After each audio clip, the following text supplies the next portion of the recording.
Durante años, fue conocido como un chef talentoso, alguien capaz de transformar ingredientes en platos precisos y cuidados. Pero en 2011, su nombre empezó a aparecer por un motivo completamente distinto.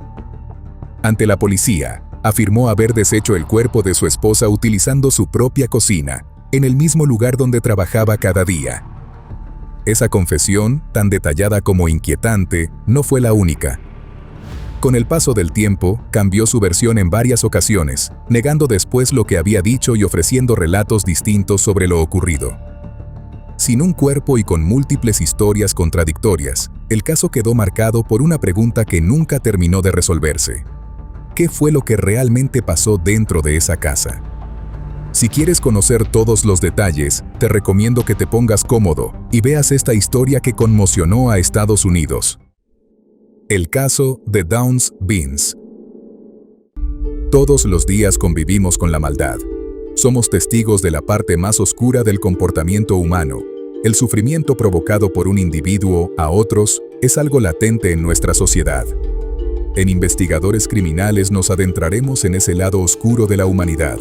Traeremos a la pantalla los más perversos crímenes y trataremos de entrar en la mente de esos seres que cometen los más terribles actos. Yo soy Guillermo, y el día de hoy te traigo otro caso más. Pero antes de comenzar, quiero que me digas desde dónde nos estás viendo. Nos gusta mucho saber hasta dónde llegan estas historias. Tampoco olvides dejar tu me gusta y compartir este video si crees que a alguien más le puede interesar. Y ahora sí, comencemos. Durante la semana que comenzó el 20 de octubre de 2009, Dawn Beans, de 39 años, dejó de aparecer en su entorno habitual. Nadie volvió a verla en el restaurante que regentaba junto a su esposo David, de 49 años, ni tampoco en su vivienda. Su ausencia no estuvo acompañada de despedidas, ni de avisos, ni de ningún tipo de explicación. Su vehículo permanecía estacionado en el mismo lugar de siempre. Sus pertenencias seguían intactas. No hubo señales de que hubiera preparado una salida, ni de que hubiera abandonado su rutina por decisión propia. Aún así, cuando comenzaron a preguntarle por ella, su esposo aseguró que simplemente se había marchado, que necesitaba tiempo y que probablemente había decidido alejarse por su cuenta. Con el paso de los días, la versión de que Dawn se había marchado por voluntad propia comenzó a generar dudas entre quienes la conocían. No encajaba con su forma de ser. Había compromisos que no cumplió, entre ellos acompañar a una amiga cercana que atravesaba un tratamiento médico, algo que difícilmente habría ignorado sin dar explicaciones. Un detalle llamó especialmente la atención. Días antes de desaparecer, Dawn había pedido a un vecino de confianza que le guardara una suma de dinero. Incluso le había avisado que le llevaría una cantidad mayor en los días siguientes. Sin embargo, nunca volvió a aparecer para recoger lo que ya había dejado ni para entregar el resto. Para quienes conocían ese plan, su desaparición empezaba a parecer cualquier cosa menos voluntaria. A medida que las dudas crecían, las autoridades comenzaron a reconstruir cómo era realmente la vida de Dawn y su esposo. A finales de la década de 1990, concretamente en 1997, Dawn y David formalizaron su relación tras haberse conocido tiempo antes en un hotel en Florida, donde él trabajaba como chef y ella como anfitriona. Desde el inicio, formaron una pareja muy unida también en lo profesional, emprendiendo juntos distintos proyectos hasta abrir su propio restaurante, que con el tiempo logró cierto reconocimiento. David era considerado un chef talentoso y con carácter dominante. Sin embargo, su historial incluía episodios complicados desde mucho antes. En su adolescencia se había involucrado con drogas, lo que lo llevó a ser detenido. Siendo muy joven se casó y de ese matrimonio nacieron 3 hijos, pero la relación no funcionó y se terminó divorciando. Años después, ya casado con Dawn, en 2005, volvió a ser arrestado por tráfico de marihuana, llegando incluso a colaborar con las autoridades para reducir su condena. Tras salir de prisión, en 2008, la pareja se trasladó a California, donde abrieron el nuevo restaurante. Dawn, por su parte, era descrita como una mujer cercana y carismática, pero en los últimos años la relación mostraba señales de desgaste. Las largas jornadas de trabajo, la presión económica y el consumo de sustancias dentro del entorno comenzaron a generar tensiones constantes. Algunos allegados incluso hablarían de episodios de conflicto y comportamientos inestables. Con este contexto, la idea de que Dawn simplemente se hubiera marchado sin decir nada empezaba a resultar cada vez menos convincente. Por esa misma época, algunas personas cercanas a la mujer comenzaron a recibir mensajes de texto desde su teléfono móvil. En ellos, aseguraba que se encontraba bien, que necesitaba tiempo y que no se preocuparan por ella. En un primer momento, estos mensajes parecían confirmar la versión de David. Sin embargo, hubo un detalle que cambió por completo la percepción de quienes los recibieron. Dawn solía firmar sus mensajes con un apodo muy concreto, Pixie. En al menos uno de esos mensajes, ese apodo apareció mal escrito. Ese error, aparentemente menor, fue suficiente para generar sospechas. Quienes conocían bien a Dawn sabían que difícilmente habría cometido ese tipo de fallo. A partir de ese momento, la idea de que alguien más estuviera utilizando su teléfono comenzó a tomar fuerza, intensificando la preocupación y las dudas en torno a su desaparición. Y mientras el entorno de la mujer comenzaba a inquietarse, el comportamiento de David no parecía reflejar preocupación. Continuó con la rutina diaria del restaurante, atendiendo el negocio con aparente normalidad y sin realizar esfuerzos visibles por localizar a su esposa o esclarecer lo ocurrido. Con el paso de las semanas, su actitud generó aún más desconcierto. No solo mantuvo su versión de que Dawn se había marchado por decisión propia, sino que además inició una relación con una de las empleadas del restaurante, una joven camarera de 22 años. Este cambio ocurrió en un periodo muy corto tras la desaparición, lo que no pasó desapercibido para quienes conocían a la pareja. A esto se sumó un hecho especialmente llamativo. Un vecino aseguró haber visto a la hija de David junto a esta nueva pareja, deshaciéndose de varias prendas de ropa que pertenecían a Dawn en un contenedor de basura. Para quienes seguían de cerca el caso, estos detalles comenzaban a construir una imagen cada vez más difícil de ignorar. Pero esas dudas se quedaron en el aire y durante meses, e incluso años, la desaparición de Dawn permaneció sin avances concretos. Sin embargo, la insistencia de sus familiares hizo que el caso no se cerrara como una simple ausencia voluntaria. En enero de 2011, las autoridades decidieron dar un paso más. El caso fue reasignado a la Unidad de Homicidios del Condado de Los Ángeles, lo que marcó un cambio clave en la investigación. A partir de ese momento, ya no se trataba de localizar a una persona desaparecida, sino de determinar si se había cometido un delito. Los investigadores comenzaron a reconstruir los últimos días de Dawn y confirmaron que, desde su desaparición, no había registrado ningún movimiento en sus cuentas bancarias, ni actividad que indicara que seguía con vida. Además, ninguna persona de su entorno había vuelto a verla. Todo apuntaba en una misma dirección, pero aún faltaban pruebas que permitieran sostener una acusación. En el marco de esta nueva etapa de la investigación, ese mismo mes, los agentes realizaron un registro en la vivienda que Dawn compartía con David. El objetivo era encontrar cualquier indicio que permitiera esclarecer qué había ocurrido en octubre de 2009. Durante la inspección, los investigadores detectaron la presencia de manchas de sangre en el interior de la casa. Sin embargo, estas presentaban un problema clave: su antigüedad. No se pudo determinar con precisión cuándo se habían producido, ni vincularlas directamente con la desaparición de la mujer, por lo que su valor probatorio era limitado. A pesar de ello, el hallazgo no pasó desapercibido. La información llegó a la prensa, aumentando la presión mediática sobre el caso. David, que hasta ese momento había mantenido su versión sin grandes cuestionamientos públicos, comenzaba a quedar en una posición cada vez más comprometida, aunque las autoridades aún no contaban con una prueba definitiva en su contra. Poco después de ese registro, en febrero de 2011, los investigadores decidieron dar un paso clave: entrevistar a Jackie, la hija mayor de David, que por entonces tenía 19 años. La conversación marcaría un antes y un después en el caso. Durante esa entrevista, la joven reveló que tiempo atrás había hablado directamente con su padre sobre la desaparición de Dawn. Según su testimonio, David le confesó que todo había sido un accidente. A partir de ahí, le relató una versión de los hechos que hasta ese momento nadie conocía. Todo comenzó tras varios días de trabajo intensos en el restaurante, con jornadas de hasta 80 o 90 horas. A esto se sumaban problemas internos en el negocio, especialmente relacionados con el dinero de las propinas que no cuadraba. David sospechaba que Dawn estaba tomando pequeñas cantidades, algo que encajaba con el hecho de que ella había estado guardando dinero en secreto. Jackie continuó diciendo que aquella noche se produjo una fuerte discusión.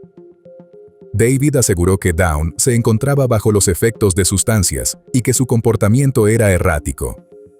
En medio del conflicto, decidió inmovilizarla utilizando cinta adhesiva de embalaje, atándole los brazos y las piernas y cubriéndole la boca para evitar que siguiera gritando. Este punto resultaba especialmente relevante, ya que él mismo reconocería más adelante que no era la primera vez que recurría a este método para controlarla cuando estaba alterada. Después de esto, según su versión, tomó pastillas para dormir y se acostó. A la mañana siguiente, el 19 de octubre de 2009, al despertarse, encontró a Dawn en el suelo de la casa. Al tocarla, notó que su cuerpo estaba rígido. Estaba muerta. David aseguró que entró en estado de shock y que durante unos 20 minutos no supo cómo reaccionar. Sin embargo, en lugar de llamar a emergencias o dar aviso a las autoridades, tomó otra decisión. Cubrió el cuerpo con una sábana y salió a trabajar como si nada hubiera ocurrido. Más tarde ese mismo día, regresó a la vivienda, introdujo el cuerpo en varias bolsas de basura y en la madrugada del 20 de octubre lo trasladó en su vehículo hasta el restaurante. Allí, sin que nadie lo viera, lo arrojó al contenedor de basura del local. Esa fue la primera versión completa que la policía tuvo sobre lo ocurrido, pero no sería la única. El 23 de febrero de 2011, el caso dio un giro decisivo. Ese día, un periódico local publicó en portada que la desaparición de Dawn era considerada ya un posible homicidio y que su esposo era una persona de interés en la investigación. La publicación no fue casual. Para ese momento, la policía ya había hablado con su hija, había reunido testimonios del entorno y había dejado filtrar ciertos hallazgos, como las manchas de sangre en la vivienda. Todo esto generó una presión mediática que terminó por desencadenar una reacción inmediata. Tras la publicación, David entró en pánico. Ese mismo día o al siguiente, le confesó a su pareja en ese momento, Kathy Galván, que todo estaba a punto de salir a la luz. Acto seguido, salió corriendo hacia su vehículo y se marchó a gran velocidad. Kathy lo siguió y logró subirse al coche mientras intentaba calmarlo. La conducción errática llamó la atención de una patrulla, que inició una persecución. David se dirigía hacia una zona de acantilados junto al mar. En un punto del recorrido, se desvió hacia un mirador, detuvo el vehículo y salió corriendo hacia el borde. Los agentes le dieron la orden de detenerse. Pero David no obedeció, saltó la valla de seguridad y se lanzó al vacío desde una altura de más de 24 metros. El impacto fue brutal, cayó de pie, lo que le destrozó ambas piernas. Aún así, logró sobrevivir. Ese intento de quitarse la vida no hizo más que reforzar las sospechas de los investigadores. A partir de ese momento, el caso dejó de ser una acumulación de indicios para convertirse en una investigación contra un sospechoso claramente identificado. Antes de seguir, hagamos una pausa rápida. Si este video te está pareciendo interesante, te invito a que te suscribas al canal y dejes tu me gusta. Eso ayuda muchísimo a que podamos seguir haciendo más videos y contando este tipo de historias reales. Dicho eso, ahora sí, continuemos con la historia. Mientras el hombre permanecía hospitalizado tras el salto, los investigadores aprovecharon ese tiempo para intensificar la búsqueda de pruebas. Con la nueva información obtenida y las sospechas reforzadas, centraron su atención en el restaurante que la pareja regentaba. Los agentes partían de una hipótesis clara. Si el cuerpo no había sido localizado hasta ese momento, existía la posibilidad de que hubiera sido ocultado en un lugar relacionado directamente con David. El restaurante se convirtió en el principal punto de interés. Durante días, el local fue inspeccionado de forma exhaustiva. Se realizaron perforaciones en gran parte del suelo, bajo la hipótesis de que el cuerpo podría haber sido enterrado allí. Sin embargo, pese a la intensidad del operativo, no se encontró ningún resto biológico que confirmara esa línea de investigación. La ausencia de un cuerpo comenzaba a convertirse en uno de los mayores obstáculos del caso. A pesar de contar ya con una confesión indirecta y múltiples indicios, las autoridades seguían sin una prueba física que demostrara qué había ocurrido realmente con Dawn tras su desaparición. Semanas después, mientras se recuperaba de las graves lesiones sufridas tras la caída, David fue interrogado formalmente por los investigadores. En esta ocasión confesó directamente. Ante la policía confirmó parte de lo que ya había contado a su hija. La discusión del fin de semana del 18 y 19 de octubre de 2009, la inmovilización con cinta adhesiva y el hecho de haber encontrado a Dawn sin vida al día siguiente. Sin embargo, lo que relató a continuación cambió por completo la dimensión del caso. El hombre afirmó que no se deshizo del cuerpo de inmediato. Según su declaración, lo trasladó al restaurante y durante 4 noches consecutivas, después del cierre del local, utilizó la cocina para descomponer el cuerpo. Explicó que lo colocó en un recipiente de gran tamaño, de aproximadamente 190 litros, y lo sometió a altas temperaturas. Detalló que a medida que avanzaba el proceso, iba separando partes más grandes y reduciéndolas en fragmentos más pequeños. Esos restos eran colocados en bolsas de peso reducido, entre 3 y 5 kilos, para no levantar sospechas, y posteriormente arrojados al contenedor de basura del restaurante. Según esa misma confesión, parte de los restos habrían sido vertidos en el sistema de desechos del local, mientras que los huesos fueron eliminados también en bolsas, con una excepción. Afirmó haber conservado el cráneo y haberlo guardado en el ático de la casa de su madre, con la intención de darle un entierro más adelante. A pesar de la contundencia de esa confesión, la historia no se mantuvo estable.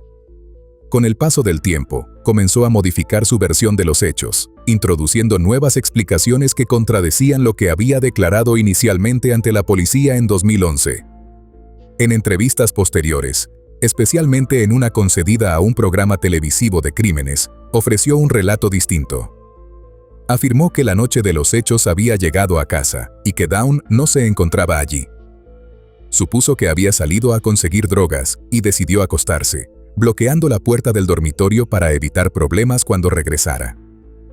Según esta nueva versión, Dawn habría entrado más tarde en la habitación y lo habría agredido, iniciando una discusión que continuó en la sala. Allí, al ver drogas sobre la mesa, él aseguró haberlas tirado, lo que provocó una reacción violenta por parte de ella. Fue entonces cuando, según dijo, volvió a inmovilizarla con cinta adhesiva, como ya había hecho en otras ocasiones. En este relato, mantenía que la muerte fue un accidente, pero eliminaba por completo la parte más impactante de su confesión anterior.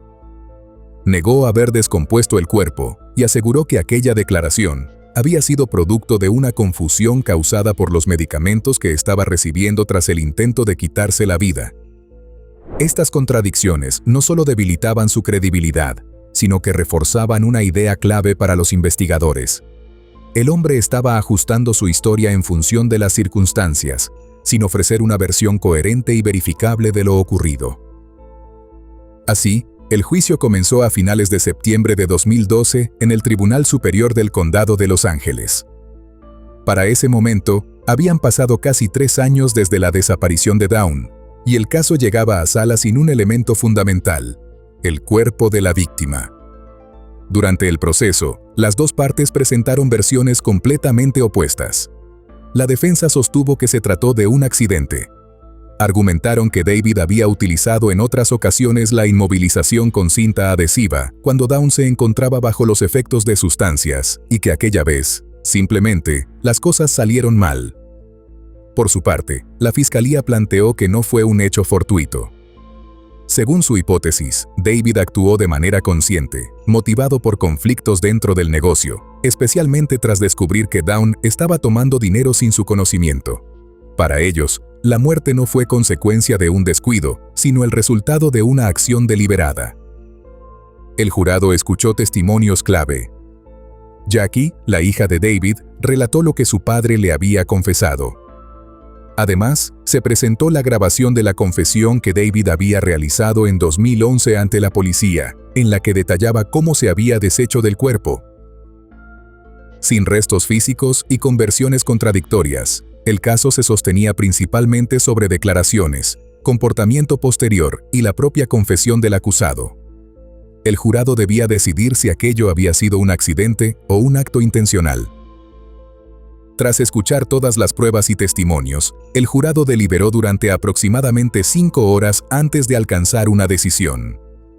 Finalmente, en 2012 lo declararon culpable de asesinato en segundo grado. El veredicto indicaba que, aunque no se pudo probar una planificación previa clara, el jurado no creyó que la muerte de Dawn hubiera sido un simple accidente. Consideraron que las acciones de David, especialmente la forma en que inmovilizó a su esposa y todo lo que hizo después, eran suficientes para atribuirle responsabilidad penal por su muerte. 6 meses más tarde, ya en 2013, el juez dictó la sentencia. David fue condenado a una pena de 15 años a cadena perpetua. Para esa audiencia, decidió prescindir de su abogado y representarse a sí mismo. Durante su intervención, insistió en su inocencia respecto a una intención de matar. Negó nuevamente haber descompuesto el cuerpo de su esposa y calificó esa parte de su confesión como una invención producto de los medicamentos que estaba recibiendo tras el intento de quitarse la vida en febrero de 2011. Pero a pesar de sus declaraciones, el tribunal mantuvo la condena.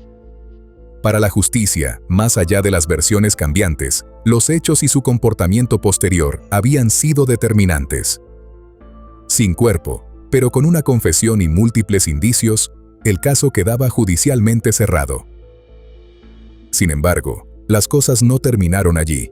En junio de 2021, casi una década después de su condena, David compareció por primera vez ante la Junta de Libertad Condicional de California.